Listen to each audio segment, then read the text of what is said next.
नमस्कार, आप देख रहे हैं एनबी न्यूज और मैं हूं आपके साथ योगेश पांडे। मुंबई में हनुमान चालीसा के जाप को लेकर विवाद गर्मा गया है। निर्दलीय सांसद नवनीत राणा ने मुख्यमंत्री उद्धव ठाकरे के आवास मातोश्री के बाहर हनुमान चालीसा का जाप करने का ऐलान किया था और जिसके बाद हालात बिगड़ते नजर आ रहे हैं। अब नवनीत राणा ने सुबह 9 बजे का वक्त दिया था और इससे पहले बड़ी संख्या में शिव सैनिक उनके घर के बाहर पहुंच गए और हंगामा करने लगे। यह हंगामा खार इलाके के सांसद नवनीत राणा के घर के बाहर किया जा रहा है। नवनीत राणा के पति रवि राणा निर्दलीय विधायक हैं। दोनों ने ही मातोश्री के बाहर हनुमान चालीसा का पाठ करने की घोषणा की थी। नोटिस मिलने के बावजूद नवनीत राणा हनुमान चालीसा के पाठ पर अड़ी हैं और इस संबंध में मुंबई पुलिस ने उन्हें नोटिस भी जारी किया है। राणा दंपति के फैसले के बाद सीएम के बंगले मातोश्री के बाहर सुरक्षा व्यवस्था को और कड़ा कर दिया गया है और इसके अलावा राणा और शिव सैनिकों के बीच टकराव को रोकने के लिए मालाबार हिल्स में मुख्यमंत्री के आधिकारिक आवास वर्षा के बाहर भी भारी पुलिस बल तैनात किया गया है। बता दें कि शिवसेना नेताओं ने दंपति को हनुमान चालीसा का जाप करने के लिए मुंबई आने की चुनौती दी थी, चेतावनी दी थी कि उन्हें शिव सैनिकों से करारा जवाब भी मिलेगा। उधर दंपति के जिद को देखते हुए खार पुलिस ने बडनेरा से निर्दलीय विधायक रवि राणा और उनकी पत्नी सांसद नवनीत राणा को नोटिस जारी किया है। पुलिस का नोटिस मिलने के बाद भी नवनीत राणा और रवि राणा ने कहा कि विरोध झेलने के तैयार हैं, लेकिन फैसला नहीं बदलेंगे। शनिवार सुबह 9 बजे मातोश्री जाएंगे। उन्होंने कहा कि हम नहीं चाहते कि सुरक्षा व्यवस्था बिगड़े, इसलिए हमने लोगों को वहां आने से मना किया है। नवनीत ने कहा कि हिंदुत्व के कारण ही उद्धव ठाकरे सीएम पद पर हैं, लेकिन अब वह अपनी विचारधारा को भूल गए हैं। वहीं रवि राणा ने कहा कि मैंने हनुमान जयंती पर सीएम को हनुमान चालीसा के पाठ में आमंत्रित किया था, लेकिन वह विदर्भ नहीं आए। महाविकास अघाड़ी सरकार की घटक एनसीपी ने भी विधायक राणा की उनकी घोषणा को लेकर बयान दिया। उसने आरोप लगाते हुए कहा कि वह सरकार को अस्थिर करने और सांप्रदायिक तनाव को फैलाने के लिए ऐसा कर रहे हैं। वहीं शिवसेना सांसद संजय राउत ने मीडिया से कहा है कि हनुमान चालीसा का पाठ करना और रामनवमी मनाना आस्था का विषय है, ना कि दिखावे का। उन्होंने कहा, राणा जैसे लोग भाजपा के लिए नौटंकी और स्टंट करने वाले पात्र हैं। लोग इस तरह के स्टंट को गंभीरता से नहीं लेते। उन्होंने राणा दंपति को बंटी और बबली करार दिया। वहीं दूसरी तरफ महाराष्ट्र बीजेपी के नेता मोहित कंबोज पर कलानगर जंक्शन के पास हमले की खबर सामने आई है। हमले को किसने अंजाम दिया, इस संबंध में स्पष्ट जानकारी सामने नहीं आ पाई है। बताया जा रहा है कि मोहित कंबोज पर उस वक्त हमला किया गया जब वे अपनी कार में थे और उनकी कार महाराष्ट्र के मुख्यमंत्री उद्धव ठाकरे के निजी बंगले मातोश्री के पास खड़ी थी और इसी दौरान कुछ लोगों ने उनकी कार पर हमला कर दिया। बता दें कि मोहित कंबोज ने हाल ही में मंदिर और ट्रस्टों को मुफ्त में लाउड स्पीकर बांटे थे और उनसे हनुमान चालीसा बजाने का आग्रह भी किया था। 14 अप्रैल को मोहित कंबोज ने ऐलान किया था कि पूरे देश के मंदिरों में मुफ्त लाउड स्पीकर लगवाएंगे और उन्होंने कहा कि ये मुफ्त लाउड स्पीकर मंदिरों में लगवाकर हर रोज देवी देवताओं के भजन कीर्तन बजाएं और हनुमान चालीसा का पाठ करवाएं। मोहित कंबोज ने इसे लेकर पूरे देश के मंदिर ट्रस्टों को पत्र लिखा था और उनकी ओर से लिखे गए पत्र में अतीत विदेशियों के आक्रमण की चर्चा करते हुए भविष्य को लेकर सचेत रहने का आह्वान भी किया गया था। मोहित कंबोज ने हिंदुओं से जातिगत भावनाओं से ऊपर उठ एकजुट होने का आह्वान भी किया था। मोहित के ट्विटर बायो को देखें तो फिलहाल उन्होंने खुद को बीजेपी कार्यकर्ता लिखा हुआ है, जबकि वो बीजेपी में कई अहम पदों पर रह चुके हैं। मोहित कंबोज बीजेपी की मुंबई इकाई के महासचिव हैं और जिनके खिलाफ सीबीआई के आर्थिक अपराध शाखा जांच भी कर रही है। कंबोज 2016 में 19 के बीच भारतीय जनता पार्टी के मुंबई युवा शाखा के अध्यक्ष भी थे। अगस्त 2019 में उन्हें मुंबई भाजपा का महासचिव नियुक्त किया गया था। गौरतलब है कि इस समय जहां देश में बुलडोजर का विवाद गरमाया हुआ है, तो वहीं महाराष्ट्र में हनुमान चालीसा को लेकर माहौल गरमाया हुआ है।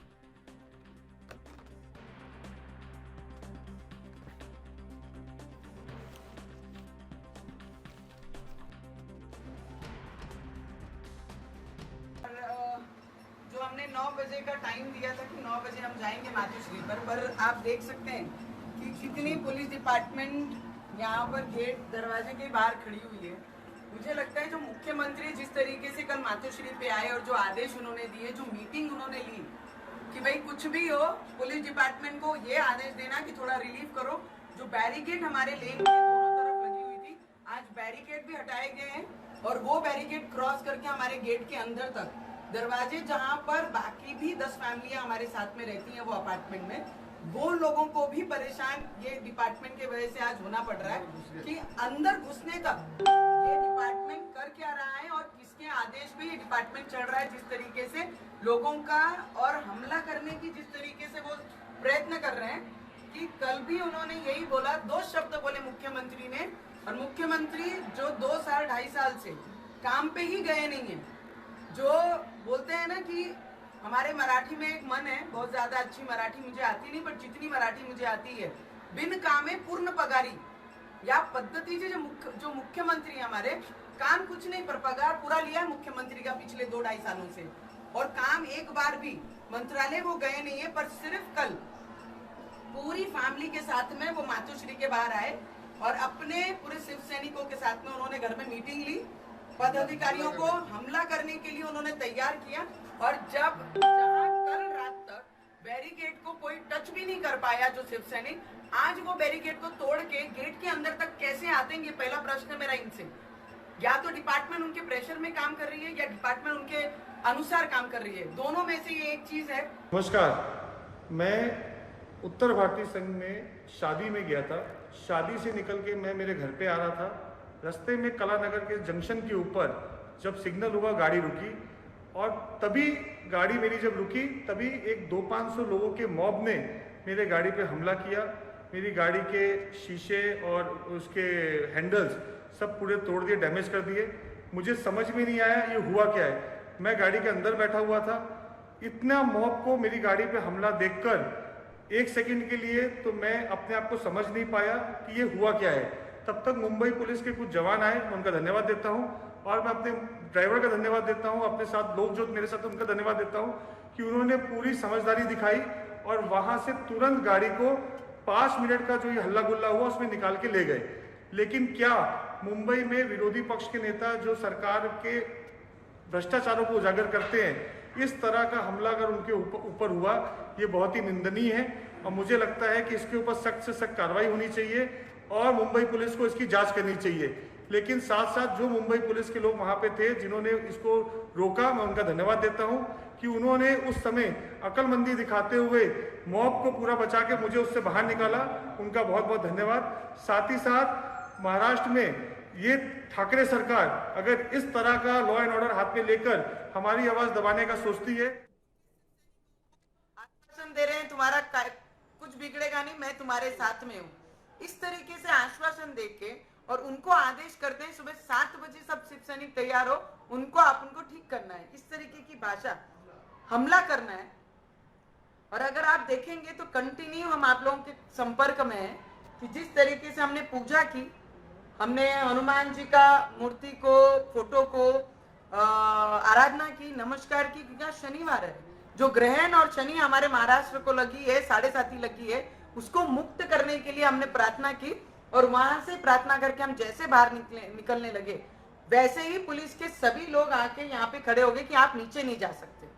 मुझे डिपार्टमेंट को भी ये पूछना है कि अगर एक एमएलए को, एमपी को इस तरीके से घर में बंद कर दिया है, उसका कारण क्या है?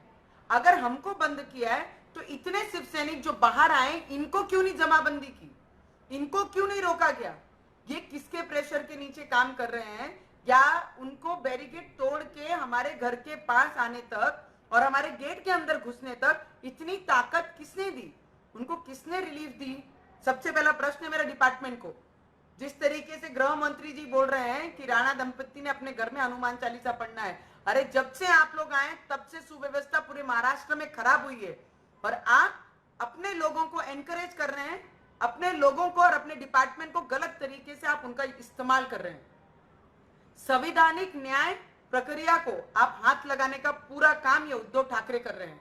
जिस तरीके से वो आके बोलते हैं कि नवनीत राणा, रवि राणा को मारना है, उनपे हमला करना है और अपने गुंडे हमारे घर तक भेजते हैं, ये सोसाइटी है और सोसाइटी में हमारे अलावा भी बहुत सारे लोग रहते हैं।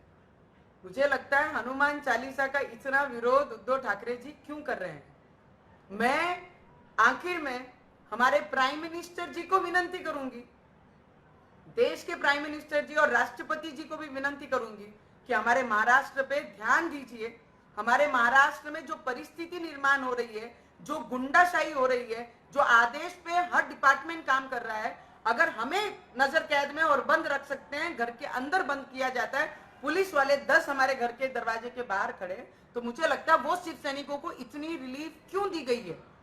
हम तो कोई गुंडे नहीं है, हमारे हाथ में तो कोई तलवारें नहीं है, न ही हमारे हाथ में कोई पत्थर है, न ही हमारे हाथ में कोई डंडे हैं, तो फिर एमएलए और एमपी को ऐसे दरवाजे के अंदर बंद किस तरीके से किया जा रहा है। तो मुझे लगता है हनुमान चालीसा पढ़ने के लिए जब हम निकल रहे हैं, तो मुझे लगता है भगवान का नाम स्मरण करने के लिए जो हमने शब्द दिया था, वो अभी भी हम मातोश्री जाएंगे, मातोश्री जाकर हम हनुमान चालीसा का पाठन करेंगे। पर उसके साथ अगर जितनी भी डिपार्टमेंट उनके प्रेशर में काम कर रही है, फिर भी हम डिपार्टमेंट के साथ उनकी मदद करेंगे। सुव्यवस्था बिगड़नी नहीं चाहिए, हम उसके लिए जो कहेंगे हम वैसा करेंगे। पर हम मातोश्री के बाहर तर 2.5 वर्ष जो मुख्यमंत्री मंत्रालयापर्यंत जात नाही आणि तरी त्यांना पूर्ण पगार स्टेट गव्हर्नमेंट देत आहे, मला ते कमालच वाटते। आणि त्या मुख्यमंत्रीने फक्त रस्ता बिघडली नाही, कारण मुख्यमंत्री जे होते देवेंद्र साहेब, त्यांनी सगळी गोष्टींचा लक्ष दिलं।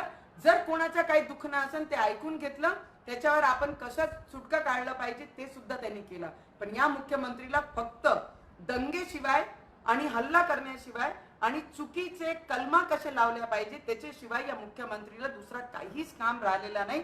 आणि जे एवढे शिवसैनिकांना एनकरेज करत आहे की एक आमदार आणि खासदार घरावर पर्यंत जाऊन हल्ला करा।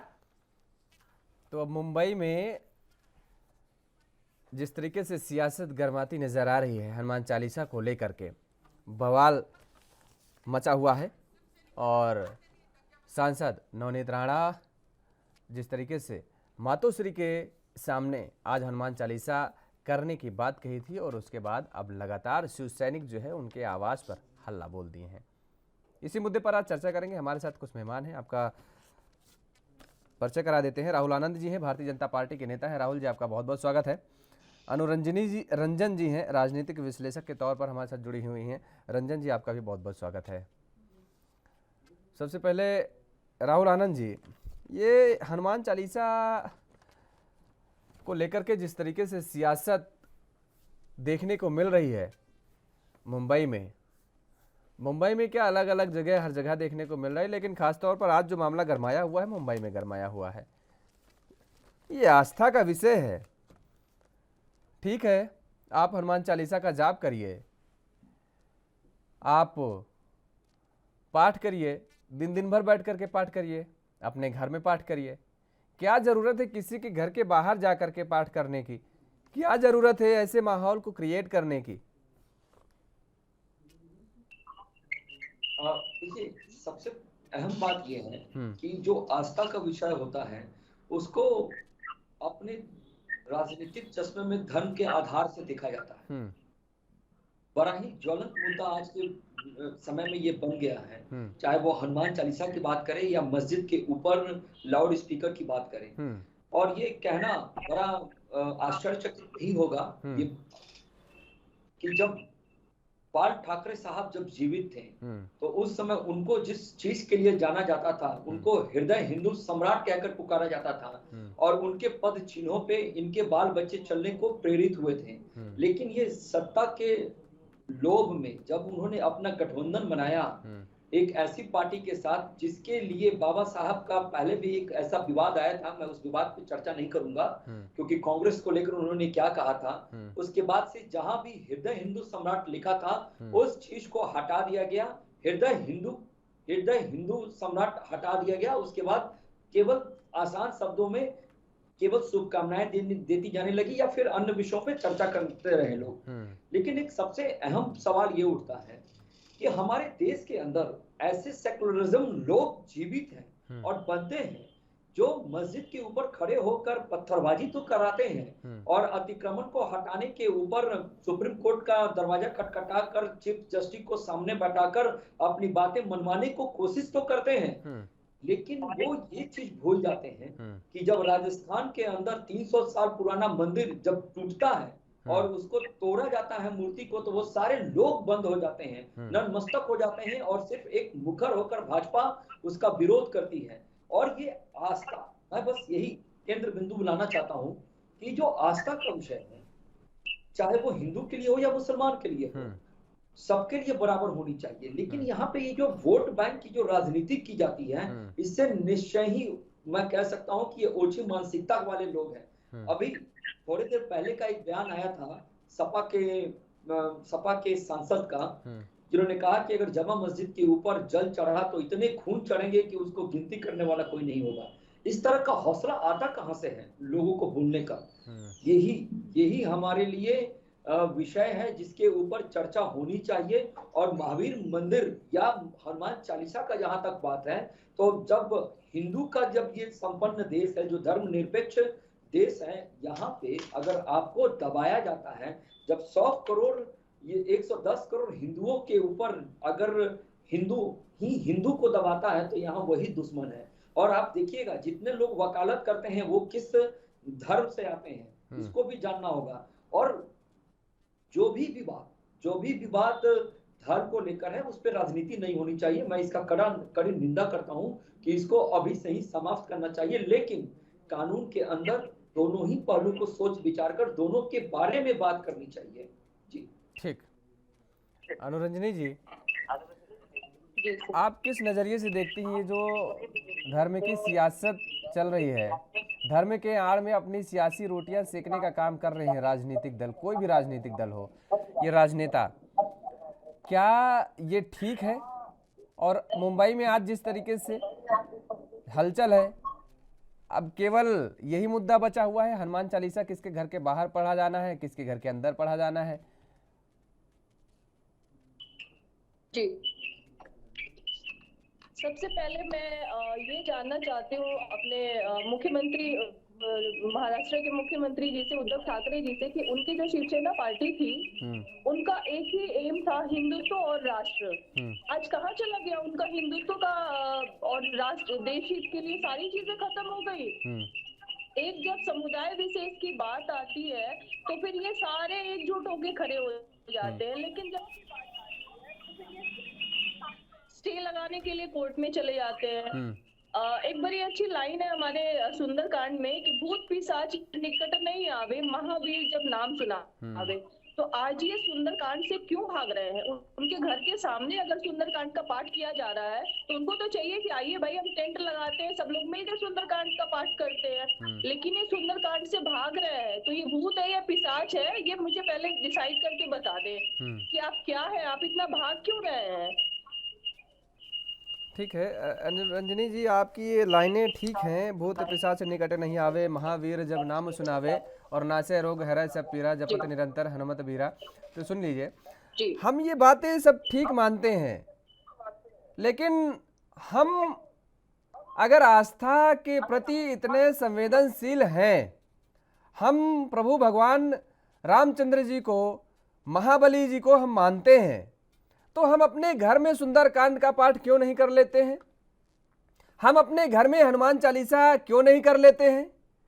क्या शिवसेना, आपने शिवसेना का कहा कि हिंदुत्व को लेकर के मुखर रहिए हमेशा, यही बात राहुल आनंद जी भी कह रहे हैं, हम भी कह रहे हैं, ठीक है रहिए भाई, लेकिन क्या हिंदुत्व शिवसेना लेकर के आई है? क्या शिवसेना, सुन लीजिए अनुरंजनी जी, सुन लीजिए पहले, महावीर सुंदरकांड हो या रामायण पाठ हो, इस चीज से समाज में ना समरसता आती है, शांति आती है। अरे समरसता आती है तो मातोश्री के सामने, मुख्यमंत्री आवास के सामने जो अजान हो रही है उस पे रोक नहीं लगा पा रहे, क्योंकि उस पे आपको वश नहीं है। उनकी धमकियों से, उनसे डर जाती है उद्धव ठाकरे सरकार। आज मुंबई पुलिस इस तक हैंडीकैप्ड हो चुकी है, उनके पास कोई ऑप्शन नहीं है। नहीं देखिए, हमारा मामला ये केवल इतना नहीं है, हमारा मामला केवल इतना, सुन लीजिए अनुरंजनी जी, देखिए हम 5 टाइम बजता है जिसका अर्थ तक हम नहीं समझ पाते हैं। अरे रुकिए भाई, सुनिए, हमारा मामला इतना नहीं है, हम कोई हिंदुत्व के विरोध में, हम ये नहीं कह रहे कि हनुमान चालीसा हम भी पढ़ते हैं भाई, हम भी हनुमान जी के बहुत बड़े भक्त हैं, हम भी हैं, ऐसा नहीं है। और नहीं, पता कर लीजिएगा हमारे बारे में, मैं भी हनुमान जी को उतना मानता हूं जितना शायद राणा साहब की फैमिली नहीं मानती होगी, मैं उससे ज्यादा हनुमान जी का भक्त हूं। अब लेकिन कोई ये कहे कि वो आए हैं तो उनकी वजह से हनुमान चालीसा किसी को आएगी, या राणा साहब की दंपत्ति जो है ये अब बताएंगी कि देश में हिंदुत्व क्या होता है? शिवसेना बताएगा क्या कि देश में हिंदुत्व क्या होता है? हजारों हजारों साल जो है आक्रांताओं ने देश में राज किया, गुलाम बना करके रखा भारत को, वो लोग नहीं डगमगा पाए हैं।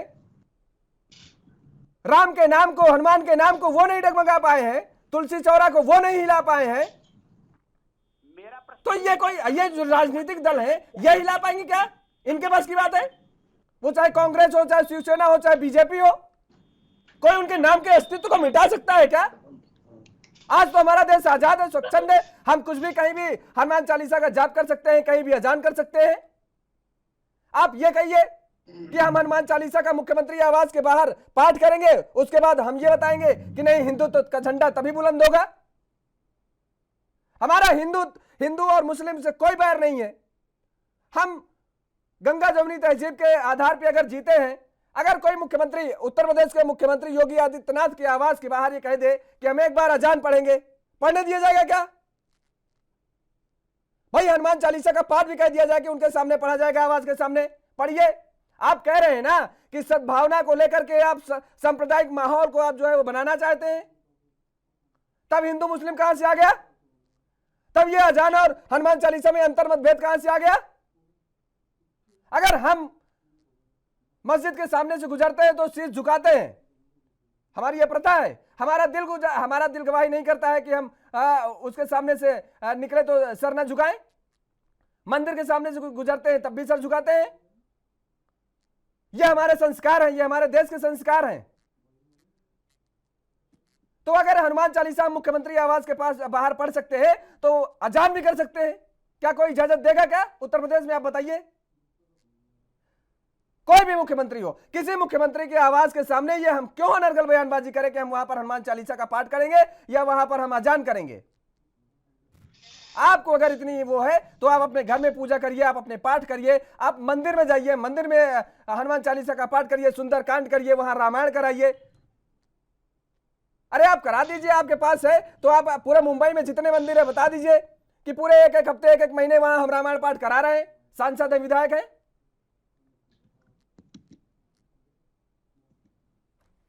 राहुल जी कुछ कहना चाह रहे हैं? देखिए योगेश जी, मैं आपको बताऊं, जो प्रश्न आप पूछ रहे थे कि घर के अंदर भी आप हनुमान चालीसा का पाठ कर सकते हैं, इसको बाहर वाचन करने की क्या आवश्यकता है? अगर पब्लिक प्लेस के ऊपर अगर आप उत्तर प्रदेश की ही बात करेंगे तो उत्तर प्रदेश के माननीय मुख्यमंत्री जी ने तो आदेश भी दे दिया है और उसका पालन भी हो रहा है, चाहे वो हिंदू को लेकर हो या मुसलमान को लेकर हो। उन्होंने तो यहाँ तक रोक भी लगा दिया है कि जब भी कोई शोभा यात्रा निकलेगी विदाउट परमिशन नहीं निकलेगी। तो जब उत्तर प्रदेश कंट्रोल कर सकता है तो महाराष्ट्र कंट्रोल क्यों नहीं कर सकता है? और महाराष्ट्र अगर कंट्रोल नहीं करना चाहता है तो ये क्यों नहीं करना चाहता है? सवाल यहाँ उठता है। अगर आप मस्जिद को देखकर अपने सर को झुकाते हैं तो फिर वो उन लोगों के लिए भी आवश्यक है जो मंदिर को देखकर भी सर झुकाएं। ये संस्कार की जो बात है ना, वो सनातन धर्म में इसलिए बताई जाती है क्योंकि जो 5000 साल पुराना धर्म है और वो 1300 साल पुराना धर्म अहंकारी में आ चुका है और 5 साल पुराना धर्म सद्भावना लिए खड़ा है। तो ये फर्क है। और आपकी बात से मैं बिल्कुल सहमत हूं कि बड़े बड़े लोग जब हनुमान जी को, राम जी को, शंकर भगवान को नहीं हिला पाए, माता वैष्णो को नहीं हिला पाए, तो इनकी क्या औकात? अरे उनको हिला, उनके नाम का मैं जिक्र किया हूं, उनके नाम को मिटाने की कोशिश की, वो नहीं कर पाए।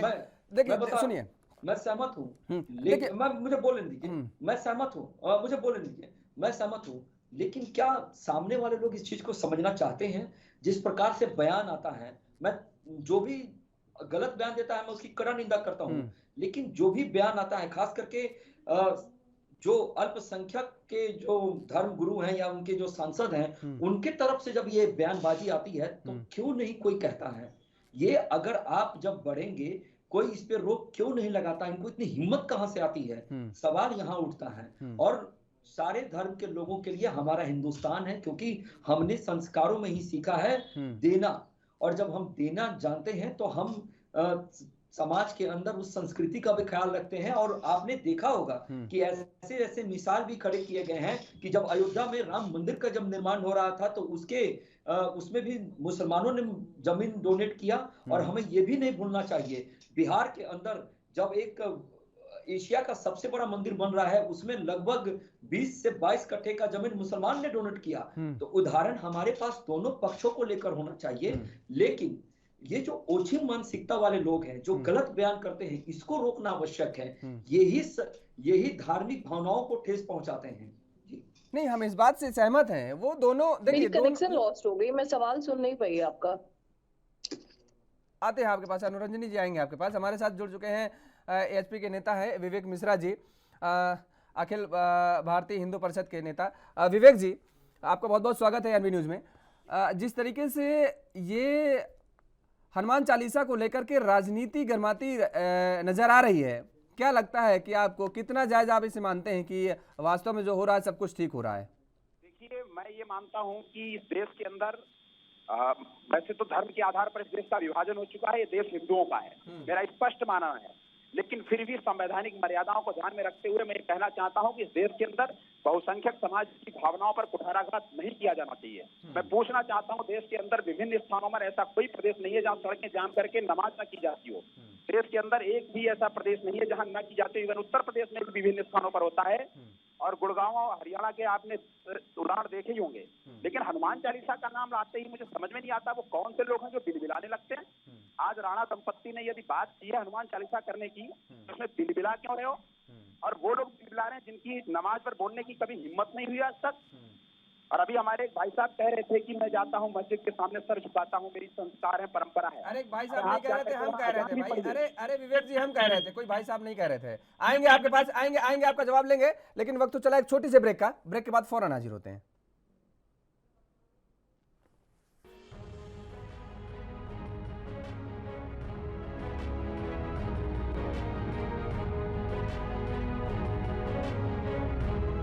ब्रेक के बाद एक बार फिर आप सभी का स्वागत है और चर्चा को आगे बढ़ाएंगे। और जिस तरीके से लगातार हनुमान चालीसा को लेकर के मुंबई में आज हलचल तेज है, राजनीतिक हलचल तेज है। और विवेक जी कुछ अपनी बात कह रहे थे, अपनी बात पूरी करिए विवेक मिश्रा जी। और जो आप कह रहे थे कि मंदिर के सामने जो सर झुकाने वाली बात, वो मैंने कही थी। कह रहा हूं कि आपने मंदिर झुकाते हैं, आपके संस्कार हैं, मैं मानता हूं संस्कार होने चाहिए, क्योंकि उदार चरिता नाम तो वसुदेव कुटुंबकम की बात हम ही करते हैं, सर्वभौम सुखना की बात हम ही करते हैं, विश्व का कल्याण होकर ठेका हम ही ले रखा है।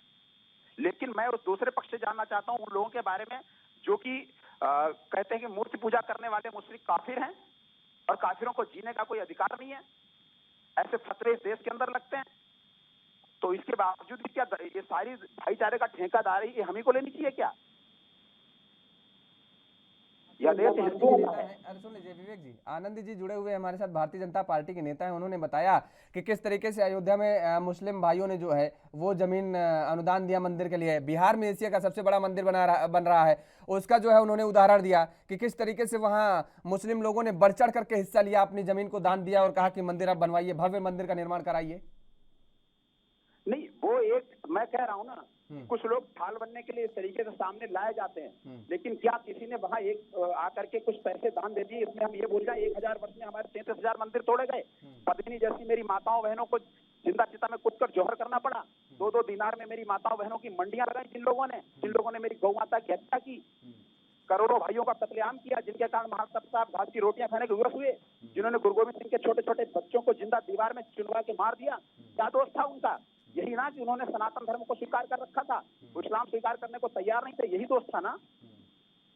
तो चंद पैसों के लिए हम सारे अत्याचारों को भुला देंगे? ठीक है, अनुरंजनी जी, भारतीय जनता पार्टी ने जिस तरीके से हिंदुओं का वोट लेकर और बाद में सबका साथ सबके विकास और सबके विश्वास की जो बातें करती है, वो हिंदुओं की पीठ में खंजर है। ये लीजिए आनंद जी, आपने सुना, ये तो आप पर बड़ा आरोप लगा दिए। आनंद जी, आवाज आ रही है आपको?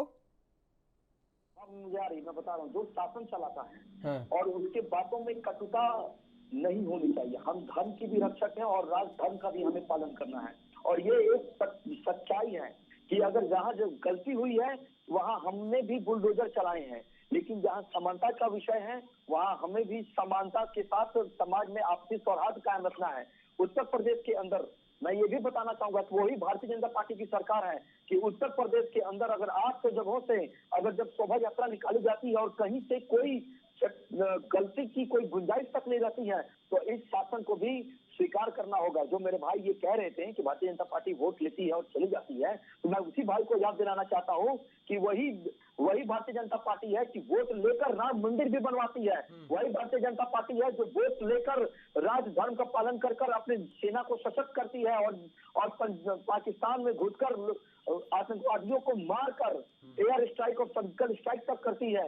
इसलिए मानना होगा, जो वीर गाथा का जो परिचय देती है तो उसको भी मानना होगा। ये यहाँ समाज के अंदर कटुता नहीं, मैं ये कह रहा हूँ कि अगर कहीं गलती हो रही है तो उसको रोकना है। मैंने ये भी कहा, आप तो थोड़ा लेट जुड़े हमारे साथ, लेकिन मैं आपको ये बता दूं कि मैंने पहले भी इस विषय का चर्चा किया था योगेश जी से कि लोगों को ऐसी हिम्मत कैसे आती है, जो मुस्लिम समाज के धर्म गुरु हैं, जो सांसद हैं, वो अटपटा सा बयान देते कैसे हैं समाज के अंदर। इनके ऊपर कार्रवाई होनी चाहिए। मैंने ये बात भी रखी थी और मैंने समाज के अंदर अगर अच्छाई है तो बुराई भी है, इसकी भी आपको एक्सेप्ट करना पड़ेगा। एक ही तरह से अगर हम बात करेंगे तो वो गलत है। हमें ये चीज को स्वीकार करना होगा कि अगर मैं सनातन धर्म का हूं तो मैं सनातन ही बात करूंगा, लेकिन हमारा धर्म जब विश्व का कल्याण हो और धर्म का नाश हो कहता है तो ये मुस्लिम समाज में क्यों नहीं आता है। मैंने इससे भी सवाल उठाया है।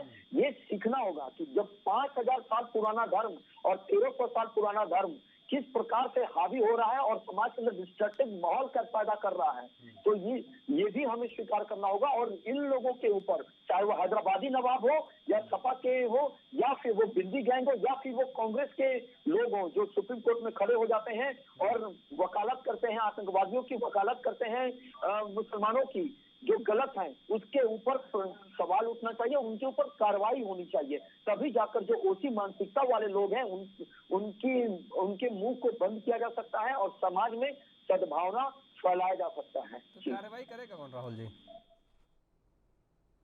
देखिए, जो शीर्ष नेतृत्व है, जिसके अंदर जिस पार्टी के वो हिस्सा है, उस पार्टी के लोगों को उसके ऊपर निश्चय ही कार्रवाई करनी चाहिए। और योगेश जी, एक बहुत बड़ी बात मैं आपको बता रहा हूं। पार्टी तो अपने वोट बैंक के फायदे के लिए भाई क्यों कार्रवाई करेगी? सरकार की भी कुछ जिम्मेदारी बनती है कि नहीं? तो योगेश जी, मैं आपको एक चीज और बताना चाहता हूँ। अभी कुछ दिन पहले राहुल गांधी ने एक बयान दिया था जिसकी काफी आलोचना हुई थी। उसको लेकर बिहार के अंदर पटना में केस भी हुए हैं, उनके ऊपर बयानबाजी भी हुई है और केस रजिस्टर्ड हो गया है। अगर इस तरह के कदम उठाए जाएंगे, ये भारतीय जनता पार्टी की तरफ से उठाए गए थे, अगर इस प्रकार के कदम उठाए जाते हैं तो मैं आपको वादा करता हूँ कि आने वाले समय में लोग इस प्रकार का बयान देने से डरेंगे। और जब भी हम देश का बात करते हैं तो 140 करोड़ जनता के हित की बात करते हैं। और मैं ये भी कहता, मैं किसी की आस्था को चोट नहीं पहुंचा रहा, लेकिन जो सच्चाई है उसको एक्सेप्ट करना होगा। जो गलत बयान देते हैं उनके ऊपर कठोरतम कार्रवाई करनी चाहिए, या फिर सरकार को ऐसा एक ऑर्डिनेंस भी पास करना चाहिए कि जिसमें अगर कोई भावना को भड़काने वाला बयान दे तो उनकी तत्काल गिरफ्तारी करके सलाखों के पीछे डालना चाहिए। यही एक उपाय है, क्योंकि हम जितनी अभिव्यक्ति की आजादी की बात कर ले या हम मौलिक कर्तव्यों की बात कर ले, हर व्यक्ति, हर वो शख्स जो वोट बैंक की राजनीति करता है वो कहीं ना कहीं ऐसी बयान दे जाता है जो समाज के लिए हितकारी नहीं है। तो ये जो आपकी पार्टी के लोग बयानबाजी देते हैं, बयान बहादुर हैं, इन पर कार्रवाई क्यों नहीं करती बीजेपी? देखिए, मैंने अभी थोड़ी देर पहले ही इस बात को कहा कि शुरुआत करे कोई, और हमने शुरुआत शुरू कर दी है। जब मैंने राहुल गांधी के बारे में चर्चा किया तो विपक्ष को खराब लगता तो वो केस करे, मैंने कब मना किया है। लेकिन ये देश अगर 140 करोड़ लोगों का है तो 140 करोड़ लोग हमारे देश के अंदर सहयोगी हैं जो हर वक्त राष्ट्र निर्माण की बातें कर रहे हैं। लेकिन जहाँ गलत है उसको हम गलत कहेंगे। इस भावना को भी ठेस पहुंची है कि राजस्थान के अंदर जब 300 साल पुराना मंदिर तोड़ा गया, और किस लिए तोड़ा गया ये सब लोग जानते हैं कि ये प्रतिशोध का बदला है। कि जब भारतीय जनता पार्टी का बुलडोजर चला है, उन लोगों के ऊपर जिन्होंने अतिक्रमण कर रखा है, उन लोगों के ऊपर जो देश विरोधी गतिविधि में शामिल हुए हैं, उन लोगों को खुश करने के लिए कल राजस्थान के अंदर भी बुलडोजर चला है, जो काफी दर्दनाक है। और इसकी कितनी भी कड़ी निंदा की जाए उतनी कम है। और ये जवाब देना होगा सबको सामने आकर कि आखिर उन्होंने क्यों किया। जब सुप्रीम कोर्ट के अंदर जाकर जहांगीरपुरी का मसला उठा सकते हैं वो लोग, तो वो लोग कहाँ हैं? क्योंकि उनकी पार्टी की सरकार है, इसलिए आज वो खामोश है। क्या वो आने वाले समय को चुनावी एजेंडा देख रहे हैं इसलिए वो खामोश है, या फिर वो ओछी मानसिकता वाले लोग हैं जो समाज के अंदर ये सोचते हैं कि जितनी अगर हिंदुओं पे कार्रवाई हुई हिंदुओं पे कार्रवाई हुई, मुस्लिमों पर कार्रवाई हुई, तो हिंदुओं के ऊपर भी कार्रवाई कर कर इसका बदला लिया जाए, ताकि वो जो सहमति वाला जो वोट है, जो वोट सिंपैथी वोट है, वो हमारे पाले में आ पड़े। हम खड़े होकर भी प्रतिकार करते हैं इन विषयों का, कि जो लोग हमारे देश के अंदर सद्भावना के साथ खिलवाड़ करेंगे, उन सारे लोगों के ऊपर उंगली उठेगी और उन सारे लोगों को जवाब देना होगा। विवेक मिश्रा जी, आपने देखिए बीजेपी पे सवाल उठाए, लेकिन भारतीय जनता पार्टी तो हर कदम पर आगे बढ़ रही है और वो कह रही कि भाई जो देश की आवाम से उन्होंने वादा किया था वो पूरा कर रही है। तो आप ये कैसे कह सकते हैं कि पेट पीछे जो खंजर मारने की आपने जिक्र किया, वो कैसे आप दावा कर सकते हैं? वहाँ राजगढ़ में मंदिर तोड़ा गया, कांग्रेस की सरकार है। मैं जानकारी अपडेट करना चाहता हूँ, राजस्थान के अलवर जिले में राजगढ़ निकाय है, वहाँ इस समय कब्जा है भारतीय जनता पार्टी का। वहाँ के जो अध्यक्ष हैं राजगढ़ निकाय के, सतीश दुहारिया की अध्यक्षता में बाकायदा वहाँ पर एक प्रस्ताव पारित किया गया, जिसमें अतिक्रमण के नाम पर मंदिर को हटाने का जिक्र किया गया है। वहाँ के स्थानीय प्रशासन ने लॉ एंड ऑर्डर के नाम पर उनका साथ दिया है, लेकिन जो प्रस्ताव पारित किया गया है वो निकाय ने पारित किया है राजगढ़ ने, और वहाँ के जो अध्यक्ष है सतीश दुहारिया भारतीय जनता पार्टी के हैं। 38 पार्षदों में से वहाँ 37 पार्षद भाजपा के हैं, और इन्होंने झूठ परोस दिया। मैं कांग्रेस का समर्थन नहीं कर रहा हूँ, लेकिन जो सत्य है वो जनता के सामने आना चाहिए। झूठ परोसना भारतीय जनता पार्टी के लोग बंद करें। और दूसरा, इन्होंने राम मंदिर की बात की। मैं पूछना चाहता हूँ, राम मंदिर सुप्रीम कोर्ट के निर्णय से बना है या भाजपा के संसद में अध्यादेश लाने से? वादा तो अध्यादेश का किया था सोमनाथ की तर्ज पर, क्यों मुकरे उस वादे से? नहीं, ये कह रहे हैं लेकिन पहल तो हमने की, पूरी पैरवी तो हमने की है ना। पैरवी जब भाजपा बनी भी नहीं थी, उससे पहले से हिंदू महासभा कर रही थी। 1528 से लेकर हमारे पूर्वज लड़ रहे थे, 4 लाख लोगों ने बलिदान दिया है। भाजपा पैदा नहीं हुई, उससे पहले से पहल चल रही है। कितने लोगों ने बलिदान दिया है? ठीक है, राहुल जी आपके पास आएंगे, लेकिन उससे पहले अनुरंजनी जी से एक कमेंट लेते हैं। अनुरंजनी जी, क्या ये जो धर्म के ठेकेदार हैं अब इन्हीं के भरोसे धर्म चलेगा? यही धर्म को बचा पाएंगे? नहीं तो धर्म जो भी है उसका अस्तित्व तो खत्म होता नजर आ रहा है या खत्म हो जाएगा?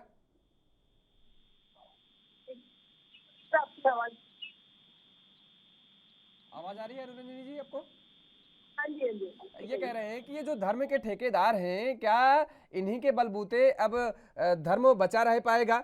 अगर ये आवाज नहीं उठाएंगे, अगर ये ऐसे कदम नहीं उठाएंगे तो धर्म का ह्रास हो जाएगा, ऐसा कुछ है क्या? नहीं, धर्म आवाज तो उठाते हैं, ये बिल्कुल उठाते हैं। सरकार जो है ना, महाराष्ट्र सरकार, वो आवाज उठाती है, लेकिन सिर्फ और सिर्फ एक धर्म विशेष के लिए उठाती है। आज क्यों नहीं उठा रहे हैं ये हिंदुओं के पक्ष में? कहाँ गया इनका सिद्धांत? क्यों नेस्तनाबूद कर दिया इन्होंने हिंदुत्व को? आज मोहित कंबोज पे जो अटैक किया जा रहा है, नवनीत राणा पे जो अटैक किया है, ये सारे मूक दर्शक बने बैठे हैं। महाराष्ट्र पुलिस को आपने हैंडीकैप कर दिया है, और ये सबको पता है कि वो सिद्धांतवादी जो शिवसेना थी ना, आज वो बिल्कुल, आज बाला साहब की ठाकरे अगर जिंदा होते, शुक्र मनाइए कि वो है नहीं, अगर वो होते तो आज उनकी आत्मा भी ऊपर से रो रही होगी कि जो शिवसेना मैंने खड़ी की थी ना, आज उसका कहीं पे कोई वजूद नहीं बचा है। ये सिर्फ और सिर्फ शरद पवार और सोनिया गांधी के हाथ की कठपुतली बन के रह गई है। ठीक है, राहुल जी।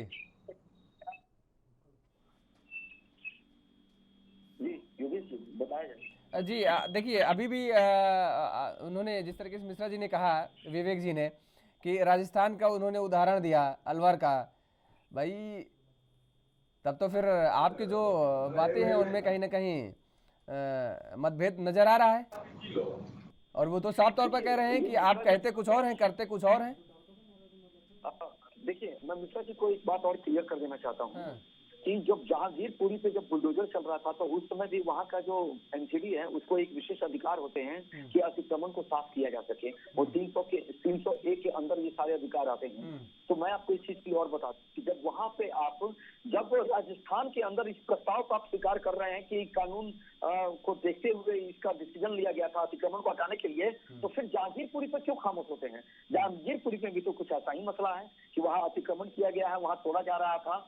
वहां पे भी आपका एक ही तरह का स्टैंड होना चाहिए। दूसरा मैं बता दूं, आप भारतीय जनता पार्टी को जरूर कटघरे में खड़ा करना चाहते हैं, लेकिन मैं आपको बता दूं कि जो राम मंदिर का जो मसला है वो कितने सालों से चलता आ रहा है, और यही नहीं, ये मैं इस चीज को मानता हूँ कि सुप्रीम कोर्ट के ही पहल की वजह से आज ये बना, लेकिन इस पहल में तेजी चिल्लाने क्या सरकार ने विशेष आग्रह नहीं किया कि इसको जल्दी से खत्म किया जाए। और जहां तक 370 और नोटिस एक था वो भी हमने खत्म किया। यही नहीं, मैं आपको एक चीज और बता दूं कि राम जो है, राम हमारे आस्था और शक्ति के प्रतीक हैं और भारतीय जनता पार्टी का जन्म भी राम के ही नाम पे हुआ है। इसलिए मैं आपको कहूंगा जो मस्जिद का जो ढांचा था उसको गिराने में भारतीय जनता पार्टी के लोगों की भी संलिप्तता थी, जिसके ऊपर कार्रवाई की गई, उनको सलाखों के पीछे डाला गया। और यही नहीं, मैं आपको और स्मरण करा दूं कि जब मुलायम सिंह यादव जी की जब सरकार थी तो उन्होंने स्वयं कहा था वोट बैंक की राजनीति के लिए कि मैंने हिंदू कर सेवकों के ऊपर गोलियां चलवाई है।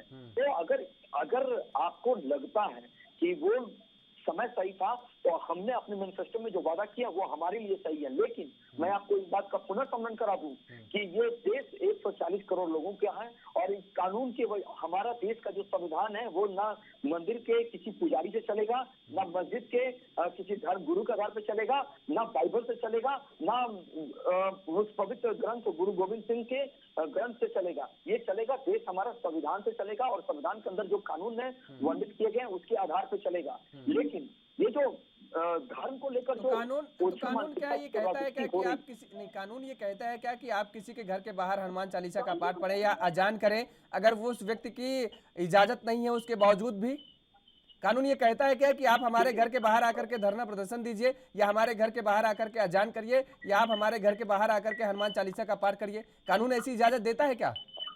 देखिए मैं आपको बताऊं, अगर आता हूँ अनुरंजनी जी, आता हूँ राहुल जी से लेते हैं तो उसके बाद कमेंट आपके पास आता हूँ। मुनि को बोलने दीजिए फिर मैं बोलूंगा, उनको बोलने दीजिए मैडम को, फिर मैं बोलता हूँ।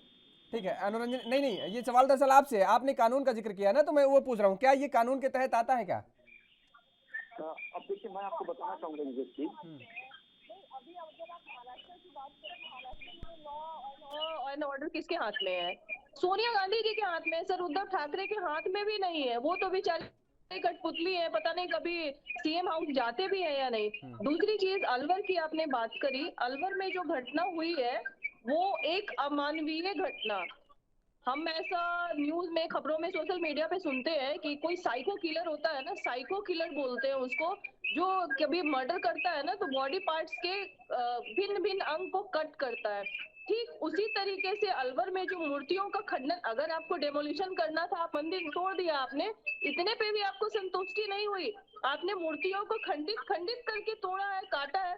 ये दर्शाता है कि ये सिर्फ और सिर्फ बदले की भावना से किया गया है, इसमें कोई कुछ भी गैर कानूनी नहीं था, सिर्फ बदला लिया गया है जहांगीरपुरी का। और राजस्थान में ही क्यों, गहलोत सरकार जहाँ पे कांग्रेस की सरकार है वहीं पे क्यों, कहीं और करके क्यों नहीं देखा आपने? और कहाँ गए आज ये तथाकथित जो कांग्रेस के नेता जो जहांगीरपुरी पहुंचे थे, आज राजस्थान में अलवर में क्यों नहीं पहुंच रहे हैं, क्यों नहीं स्टेटमेंट दे रहे हैं? नहीं, हमारा कहने का मतलब सवाल ये था अनुरंजनी जी कि राहुल आनंद जी ने कहा कि देश कानून से चलेगा, किसी मतलब धर्म संप्रदाय को लेकर के नहीं उस पर देश चलाया जा सकता है। सवाल केवल इतना है कि क्या कानून ये इजाज़त देता है क्या कि आप किसी व्यक्ति के घर के बाहर आप जाइए, वहाँ पर कोई भी धार्मिक पाठ करिए, ऐसा उसके इजाज़त के बिना? सवाल केवल इतना है, कानून ऐसी इजाज़त देता है क्या? जी, कानून से इजाजत लेके क्या इन लोगों ने मस्जिदों पे लाउड स्पीकर लगाया था क्या? मुझे दिखा दीजिए पेपर। नहीं, जो मैं पूछ रहा हूँ वो पहले बताइए, फिर उसका हम जो विपक्षी नेताओं को, अनुरंजनी जी जो मैं पूछ रहा हूँ वो बताइए पहले आप, फिर मैं उसका जवाब देता हूँ। मैं आता हूँ, क्या कानून इजाजत देता है क्या ऐसी? सर इजाजत कहाँ से देगा? मैं महाराष्ट्र की ही बात कर रही हूँ ना, कहाँ से? दिल्ली में, सॉरी, महाराष्ट्र पुलिस किसके अंदर है? नहीं, अच्छा एक सेकंड, जहाँ बीजेपी की सरकार है, एक सेकंड हम ले लेते हैं, जहाँ बीजेपी की सरकार है, कोई व्यक्ति है, कोई भारतीय जनता पार्टी का नेता है, उसके बाहर कोई व्यक्ति, उस व्यक्ति के, उस नेता के घर के बाहर कोई व्यक्ति जो है अजान करने की परमिशन ले, तो क्या प्रशासन परमिशन दे देगा क्या? बिल्कुल बिल्कुल सर यूपी में आपने एग्जाम्पल देखा होगा कि जब शोभा यात्रा रामनवमी की निकली है, जन्मोत्सव की निकली है, तो हमारे मुस्लिम भाइयों ने ठंडी शरबत पिलाई है, फूलों की बौछार की है। क्यों की है? उस प्रांत का जो मुखिया है ना, उसके अंदर उनको कंट्रोल करने की क्षमता है, उसके काम करने का जज्बा है उसके अंदर। लेकिन जो हाथ की कठपुतली है, नहीं, आप मुद्दे से भटक गई। देखिए ये दूसरी चीज आप बता रहे, ये दूसरी चीज बता गई। मैंने पूछा कानून का, आप ये तो सद्भावना, सामाजिक सौहार्द का एक बहुत बढ़िया उदाहरण है। ये तो मैं भी कह रहा हूँ, यही चीज तो मैं भी कह रहा हूँ कि ये तो बहुत बढ़िया उदाहरण है, ऐसी तस्वीर तो आनी ही चाहिए। ये इस बात को तो मैं भी स्वीकारता हूँ। मैंने कानून व्यवस्था को पूछा, क्या कानून ऐसी इजाजत देता है क्या? राहुल आनंद जी ने कहा जो बात की कानून से देश चलेगा, मैं केवल उस पर सवाल था। ठीक है विवेक जी। मैं स्पष्ट कर दूं कि देश के अंदर संविधान है, संविधान से ही चलेगा और चलना ही चाहिए। लेकिन मैं पूछना चाहता हूं, किसी के ऐसे सार्वजनिक स्थल पर हमको हनुमान चालीसा नहीं करनी चाहिए। एक मिनट पूरी बात सुन लेना। नहीं भी करना चाहिए, मैं इसका भी समर्थक हूं, क्योंकि ये हमारी आस्था का विषय है। सड़क पर हनुमान चालीसा नहीं, मंदिरों में होनी चाहिए। लेकिन ये जवाब है उन कट्टरपंथियों का जिनको सरकारें रोकने में नाकाम है और वो सड़कें घेर कर वहां पर अजान करते हैं, नमाज पढ़ते हैं। सरकारें नहीं रोक पाती हैं, तो ये प्रत्युत्तर स्वरूप हमारी हनुमान चालीसा है। मेरी हनुमान चालीसा सड़क का विषय नहीं है। एक बात। दूसरा, मैं अभी अनुरंजनी जी जो कह रही थी उत्तर प्रदेश का उदाहरण देकर इनसे पूछना चाहता हूँ। उत्तर प्रदेश का आपने उदाहरण दिया, बहुत अच्छा लगा। लेकिन गुजरात में किसकी सरकार है? हिम्मतनगर में वहां शोभा यात्रा पर पथराव हुआ। मध्य प्रदेश के खरगोन में पथराव हुआ, वहां किसकी सरकार है? यानी मीठा मीठा हाथक और कड़वा कड़वा थू ये दोहरा व्यवहार कैसे चलेगा? मध्य प्रदेश में आपकी सरकार है, गुजरात में आपकी सरकार है, वहां भी तो पथराव हुए हैं, उनका भी जरा श्रेय ले लीजिए। उत्तर प्रदेश में नहीं हुआ इसलिए श्रेय लेना अच्छी बात है।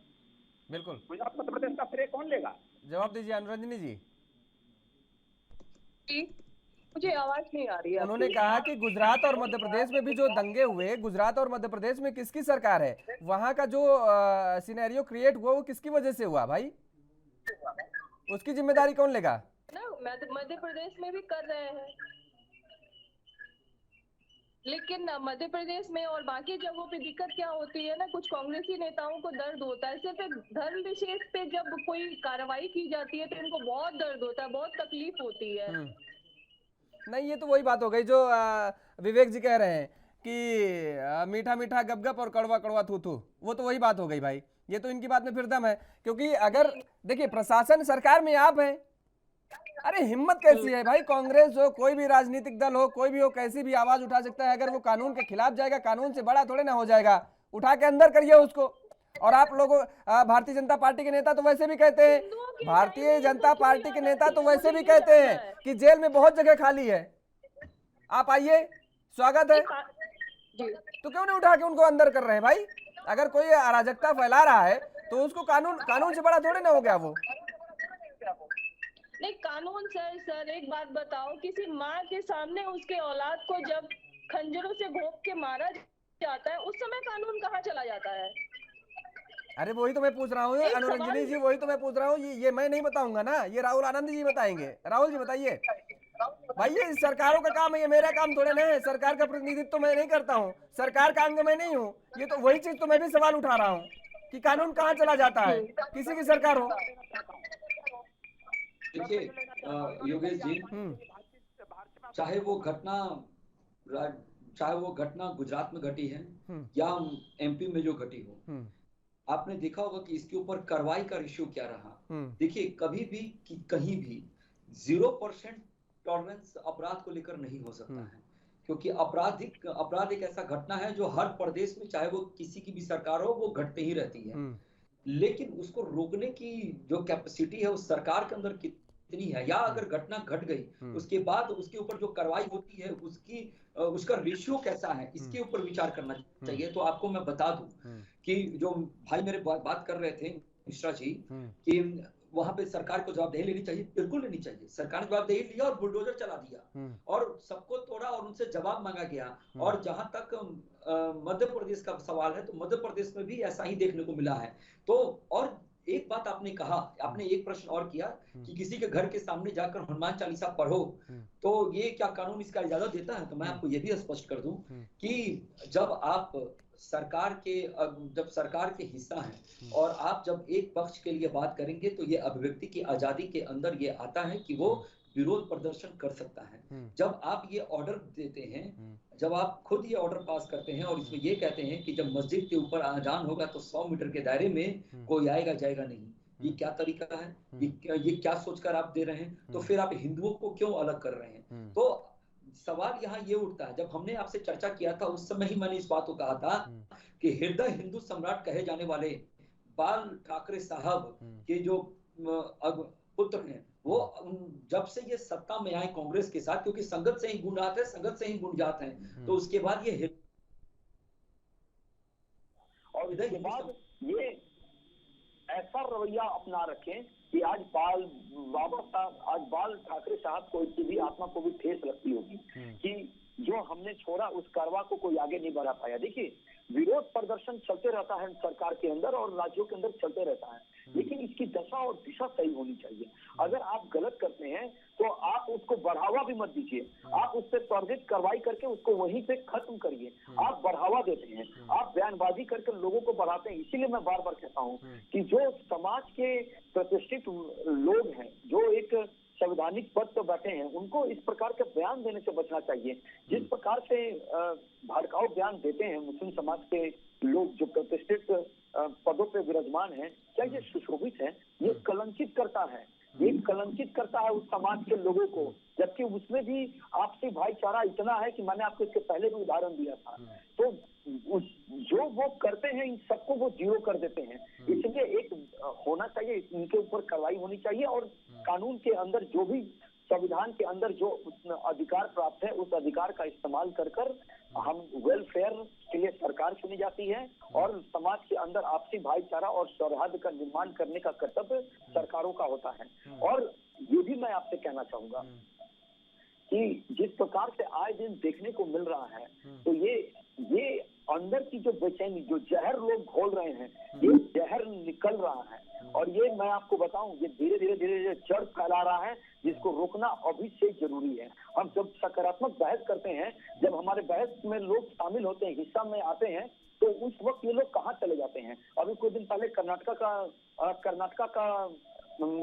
का हिजाब विवाद गरमाया था। जब हाईकोर्ट ने जब फैसला दिया तो लोगों का क्या प्रतिक्रिया थी? उन्होंने कहा कि उसकी हत्या कर देंगे, जज की हत्या कर देंगे। जब ये कानून मानने को तैयार नहीं है तो हम कानून कैसे मान सकते हैं? क्या कानून सिर्फ हिंदू समाज के लिए है? कानून उनको भी मानना पड़ेगा, लगाम उनको भी लगना होगा, और लगाम हिंदू समाज में भी लगना चाहिए और उन लोगों पे लगना चाहिए जो आपसी सौहार्द बिगाड़ते हैं। मैं इसीलिए कह रहा हूँ कि जो 5000 साल पुराना धर्म है, 1300 साल पुराना धर्म वो डिस्ट्रक्टिव कर रहा है समाज के अंदर। ये कैसा है? जब हम विश्व का कल्याण हो कर सकते हैं तो आप मूर्ति के पुजारी को, काफिरों को हत्या करने के लिए कैसे उठा सकते हैं?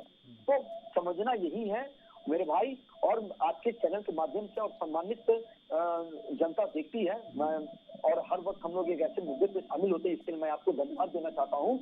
लेकिन जब हम चर्चा करें तो उस विषय के ऊपर मंथन भी करें कि हमें अपने समाज के अंदर कैसे भाईचारा को स्थापित करना है। जी देखिए, आपने कहा ना कि ठाकरे साहब की आत्मा जो है वो रो रही होगी। ये सारी, हमने हमेशा कहा ना कि राजनीतिक दल के जो नेता होते हैं, जो उनके प्रवक्ता होते हैं, जो पार्टी का पक्ष रखते हैं, वो अपने हिसाब से एक नई परिभाषा का उद्गमन कर देते हैं। ये कह देना कि ठाकरे साहब की आत्मा निराश होगी, रो रही होगी। क्या स्वामी श्यामा प्रसाद मुखर्जी की आत्मा आज नहीं रो रही होगी? क्या आप लोगों ने किन नेताओं को अपनी पार्टी में जगह दी है, क्या आप ये नहीं जानते क्या? जो भगवान को गाली देते थे, उन नेताओं को आपने अपनी पार्टी में तरजीह दी है, और ना सिर्फ तरजीह दी है, सदन भेजने का काम किया है। आपके पार्टी के वो अब मतलब भगवान को गाली देते थे, अब शब्द बोलते थे, आपने उन नेताओं को अपनी पार्टी में जगह दिया है। क्या श्यामा प्रसाद मुखर्जी जी की आत्मा आज नहीं रुष्ट होगी? क्या पंडित दीनदयाल उपाध्याय जी आज उनकी आत्मा नहीं रुष्ट होगी क्या? तो ये केवल कह देना कि किसी और दल का नेता ऐसा कदम कर रहा है। बोलिए राहुल जी। देखिए, जो मैंने एक और बात कहा था कि आपके सवाल का जवाब मैंने पहले ही दे दिया था कि संगत से गुणात है, संगत से गुण जात है। अगर हमारी संगति को लेकर कोई अच्छा बनता है तो हमें उसका स्वागत करना चाहिए। और जहां तक श्यामा प्रसाद मुखर्जी जी के सपनों का सवाल है तो उसको भारतीय जनता पार्टी ने पूरा किया है। जब वो कश्मीर में बैठे थे और जब उनकी हत्या हो गई और ये पता भी नहीं चला कि वो कैसे उनकी हत्या हो गई, और वो 370 के विरोधी थे, हमने उनकी आत्मा को श्रद्धांजलि दी, हटाकर उसकी श्रद्धांजलि दी। संगत बदल देते नहीं, हमने हटाकर उनको श्रद्धांजलि दी। जो भगवान को गाली दे रहे थे वो तो पाठ करते हुए उनको आज तक हमने देखा नहीं। वो कभी मुखर होकर के इस मुद्दे पर कभी बयान भी अब तक उनके नहीं हम देखते, कहीं नहीं सुनते हैं। देखिए, अगर उन्होंने बयान नहीं दिया तो उन्होंने आगे कोई प्रतिक्रिया भी नहीं की। और यही मैं कहता हूँ हाँ, कि राजनीतिक संगत फायदे का के लिए ना, गुण वही तो मैं कह रहा हूँ, वही बात मैं कह रहा हूँ, राजनीतिक वही फायदे के लिए, अपने सियासी फायदे के लिए कोई प्रतिक्रिया नहीं दी है। और उस समय केवल प्रतिक्रिया दी जा रही थी तो सियासी फायदे के लिए, एक विशेष धर्म संप्रदाय को अपने ओर आकर्षित करने के लिए दी जा रही थी। वही शब्द मैं कह रहा हूँ, वही बात मैं बोल रहा हूँ।